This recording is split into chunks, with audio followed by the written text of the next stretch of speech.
नमस्ते नमस्कार, आप देख रहे हैं भोजपुरी खबर और मेरे साथ अभी मौजूद हैं आशिक उपेंद्र जी। और इनका गाना एक बहुत ज्यादा वायरल हुआ था, दिलवा जितने रोई रे भला तोरा कभी ना होई रे।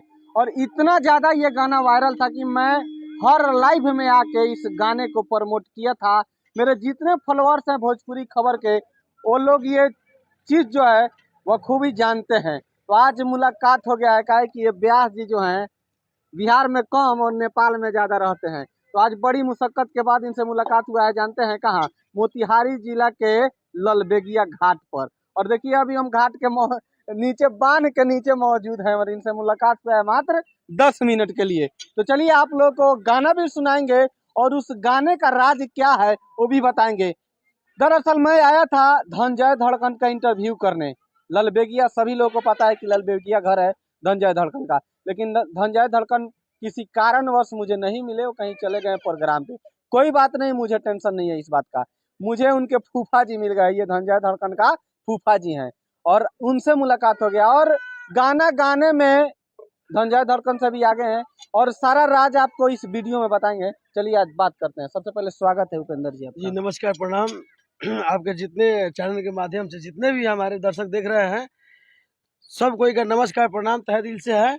और हम चाहें कि आप सब दिलवा जितने रोई रे भला तो कहियो न होई रे। देखिए कुछ दिन पहले हम लोग जो है इनके शूटिंग पे आप लोग वीडियो देखे होंगे और वो वीडियो इतना ज्यादा ट्रेंड हुआ था, इतना ज्यादा वो वीडियो चला था कि सब लोग देखे थे। और हम शूटिंग पे जाके उधर मोतिहारी के करीब ही शूटिंग हुआ था, उधर जाके हम इनका इंटरव्यू किए थे। उसके बाद ये शख्स जो है लापता हो गए थे, गुमशुदा हो गए थे, नेपाल चल गए थे। कई बार हम कोशिश किए जी मुलाकात करते हैं, लेकिन बहुत दिन के बाद आज मुलाकात हुआ है। चलिए आज बातचीत करते हैं। सबसे पहले बताइए कि आप इतना दिन गायब कहाँ थे? देखिए बिल्कुल, हमारा बिजनेस भी बाहर है नेपाल में, जो हम वहाँ भी रहते हैं और यहाँ भी रहते हैं। तो कुछ हमारे जो कुछ हमारे जो काम करवाते हैं करते हैं, उनका तबीयत खराब था, इसीलिए हम ज्यादा दिन तक वहाँ रुक गए। मैनेजर मुंशी जो होता है वो नहीं थे, इसीलिए अकेले हमको काम करना पड़ा, इसीलिए लेट हो गया। और विशेष ये कहेंगे कि आप सब जितना प्यार दुलार आप हमको दिए, दिलवा जितने रोई रे भला तो कहियो न होई रे, इसका टू जैसे कि दिलवा जितने रोई रे 2 का भी हो चुका है, सब कुछ कंप्लीट है। पार्ट 2 अब इसका इससे भी ज़्यादा जबरदस्त गीत वो है जो कि आप सब आशिक उपेंद्र के प्यार आशीर्वाद और भोजपुरी खबर को जितना प्यार आशीर्वाद आप लोग दे रहे हैं, देते रहिए। और हम चाहेंगे कि बहुत जल्द ये गाना हम और बहुत से सारे गीत हैं जो आशिक उपेंद्र ऑफिशियल से है, जो उनको भी आशिक उपेंद्र ऑफिशियल जो हमारा चैनल है उनको भी सब्सक्राइब कीजिए। और उस पर जितना गीत है, ऑर्केस्ट्रा सॉन्ग से लेकर के सैड सॉन्ग से लेकर जितना भी गीत है, आप सब सुनिए और प्यार आशीर्वाद बनाए रखिए। चलिए इस चीज को एक देखिए, आप लोग ने इनके बातों को समझा और सुना। कुछ दिन पहले इनका इंटरव्यू जो है हम सेट पे जाके किए थे और ये धनंजय धड़कन के खास फूफा जी हैं। और एक गाना धनंजय धड़कन का बहुत तेजी से वायरल हुआ था, आप लोगों ने बखूबी सुना होगा, पिया हो परदेश में डोज कैसे बर्दाश्त करेला। इतना ज्यादा वायरल गाना था। उस गाने का आज राज जो है इस वीडियो में हम खोलने वाले हैं।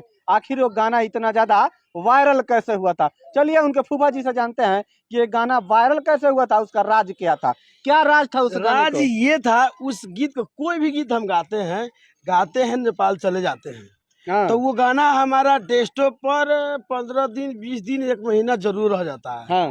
तो खास रिकॉर्ड हो ही किया था। हमको शौक नहीं है कि आज हम कभी उसका कुछ बोले या चाहे कभी भी नहीं बोले हैं, पर अभी बोल रहे हैं कि वो गीत जो रिकॉर्ड उसी ने किया था। इस गीत को किया था रिकॉर्ड धनंजय धड़कन। हाँ, धनंजय धड़कन उस गीत को रिकॉर्ड उसी ने किया था और बोला था कि फूफा जी और ये गीत जो है अच्छा है। और तो हम बोले कि बाबू तुम क्यों नहीं गाए हो? तो नहीं बहुत गाने हमारे पास है, नहीं गाएंगे। तो हम बोले कि ठीक है बाबू, एक काम करो, मिक्स करके हमको भेज देना।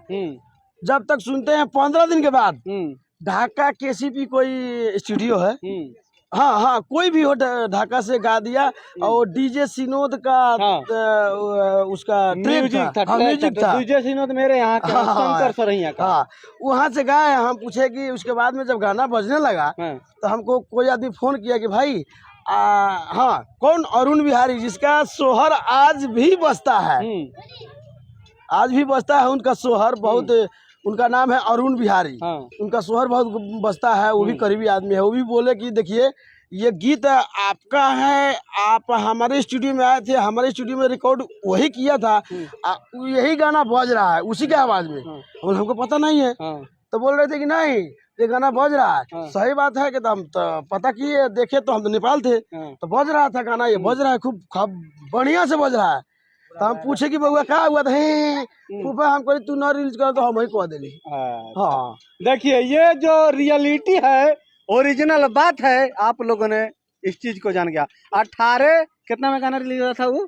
ये गाना शायद लमसम 18 में आया था। 18 में रिलीज हुआ था। पिया हो परदेश में डोज बर्दाश्त आशिक उपेंद्र ऑफिशियल 100 और जो आईडी है हमारा, जो बंद हो चुका है, जो रीत फिल्म से था, और आशिक उपेंद्र ऑफिशियल से भी है। जो आशिक उपेंद्र ऑफिशियल पहले जमाने में इस यूट्यूब को उतना खासियत नहीं माना जाता था। हाँ।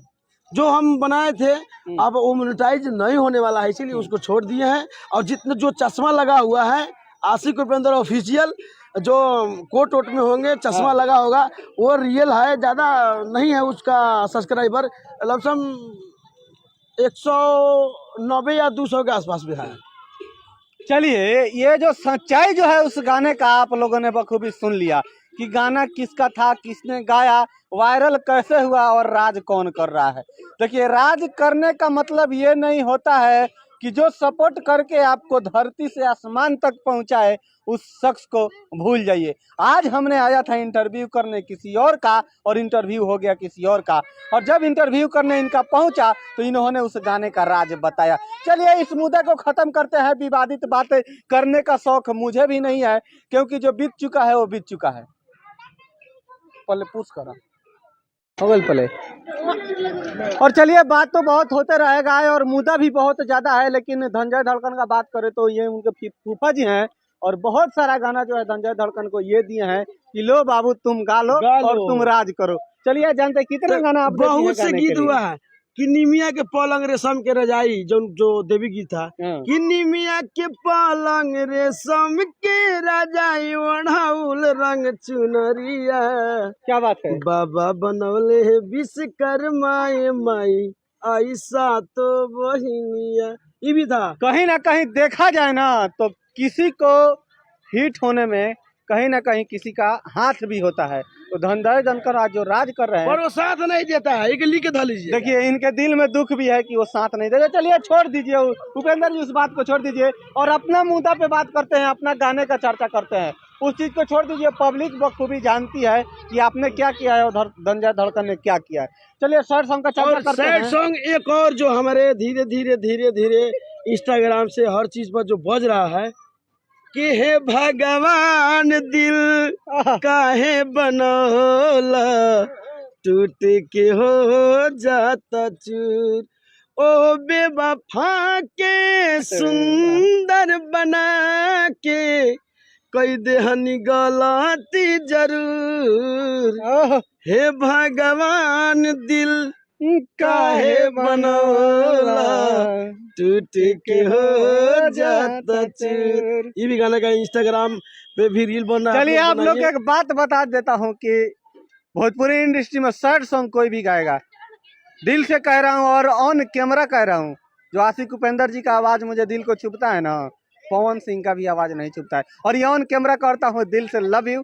चलिए, और उस गाने का चर्चा करते हैं हम, दिलवा जितना रोई रे भला तोरा कभी। और उस गाने को मैं पर्सनल वहाँ पे सेट पे खड़ा होकर शूट कराया था और उस गाने को प्रमोट भी कराया था। चलिए, अब उस गाने का चर्चा करते हैं। और उस गाने को अपने कलम से सजाने वाले कवि जी भी मेरे साथ हैं, देख लीजिए। और ये बहुत मेहनत करके एक एक शब्द पिरो के उस गाने को सजाए थे, और फ्रेम में मेरे साथ हैं अभी कवि जी।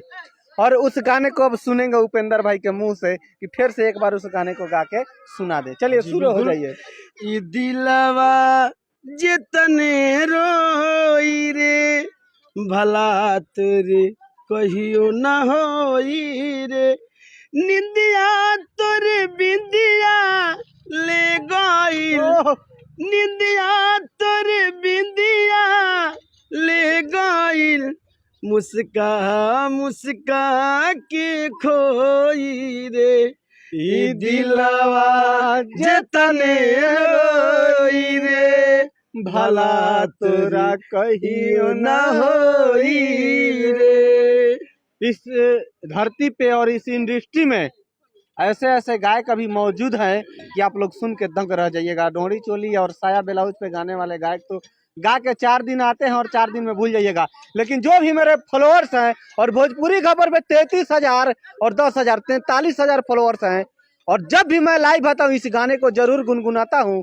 ये मैं आप लोग को लाइव ऑन कैमरा बता रहा हूँ। अगर झूठ बोल रहा हूँ तो मेरा सारा लाइव उठा के आप लोग दे तहे दीजिएगा। दिल से आशिक उपेंद्र ऑफिशियल को आप लोग सब्सक्राइब कीजिए और हमारे भोजपुरी खबर जितने आप लोग देख रहे हैं follow like subscribe share comment like. चलिए आप लोग इस वीडियो को किस माध्यम से देख रहे हैं, किस नजर से देख रहे हैं, वो बाद में बताइएगा और कमेंट जरूर कीजिएगा। चलिए मैं कवि जी से 2-4 शब्द बात कर लेता हूँ। कवि जी, इस गाने को क्या सोच के आप लिखे थे? हम लोग तो सोचते हैं कि ब्याह जी गाएंगे तो हिट हो जाएंगे। हम लोग अपना हिसाब से लिखते हैं, जो अच्छे के लिए लिखते हैं। मतलब अपना प्रयास रहता है कि मुझे तो सबसे बड़ा गर्व इस चीज का है कि आपने इतना साफ सुथरा गाना को वायरल करा दिया, और ये गाना जितना यूट्यूब पे नहीं चला है उतना मेरे फेसबुक पेज पे चला था। इस चीज को मानते हैं कि नहीं उपेंद्र भाई? बहुत मानते हैं, बहुत खुश हैं हम, क्योंकि यूट्यूब पर तो व्यू देखिए, यूट्यूब पर व्यू हम मानते हैं तक कम है, पर जब हमारा जब खुद फेसबुक पेज से आपके पेज से लमसम नहीं शेयर हुआ होगा, 200 से ज्यादा शेयर 200 से ज्यादा शेयर होगा। जो लोग भी शेयर किए हैं वो भी अलग होता है, अकाउंट नहीं होता है, अलग बात है। आप हमारे जब हम शेयर किए तो हमारे 50 को जब शेयर करने वाले होंगे हमारे आईडी से, तो वो अलग होता है। आपका सेम आपका शेयरिंग 400 चाहे 200 हुआ है, पर इस मिला करके लमसम हमको लग रहा है कि शेयर 500-700 से ज्यादा हुआ। चलिए बहुत बहुत धन्यवाद। इस वीडियो को आप लोग देखकर क्या कहते हैं जरूर बताइएगा कमेंट में। बहुत सारा मुद्दा पे बात हुआ, आप लोगों ने बहुत इस भोजपुरी इंडस्ट्री में राज भी जाना, और वीडियो पे कमेंट में जरूर कीजिएगा। पेज पे देख रहे हैं तो फॉलो कर लीजिए, और आशिक उपेंद्र पेज को भी और यूट्यूब चैनल को भी सब्सक्राइब कर दीजिए। Take care, bye bye.